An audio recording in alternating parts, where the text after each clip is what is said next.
Sindh police کے سابق D S P Ahmed Qureshi کی عمرہ روانگی پر پروقار تقریب حیدرآباد کے علاقے لطیف آباد نمبر 8 میں سابق D S P Ahmed Qureshi کی عمرہ کی سعادت کے لیے روانگی کے موقع پر مسجد کمیٹی کے زیر اہتمام ایک باوقار تقریب منعقد کی گئی۔ تقریب میں علاقے کی معزز شخصیات، سماجی رہنماؤں اور شہریوں کی بڑی تعداد نے شرکت کی۔ تقریب کے دوران مسجد کمیٹی کے اراکین سلیم اور عقیل نے عمرہ کی سعادت پر مبارکباد پیش کرتے ہوئے نیک تمناؤں کا اظہار کیا۔ شرکاء نے پھولوں کے گلدستے پیش کیے اور مقدس سفر کے لیے خصوصی دعائیں کیں۔ مقررین نے اپنے خطاب میں کہا کہ عمرہ کی سعادت اللہ تعالیٰ کی خصوصی عنایت ہے اور ہر مسلمان کے لیے باعث خوش نصیبی ہے۔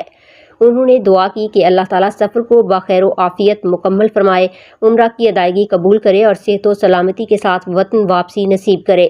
تقریب کے اختتام پر اجتماعی دعا کی گئی جس میں ملک و قوم کی سلامتی، ترقی اور خوشحالی کے لیے خصوصی دعائیں مانگی گئیں۔ اہل علاقہ نے اس موقع کو اپنے لیے باعث مسرت اور اعزاز قرار دیا۔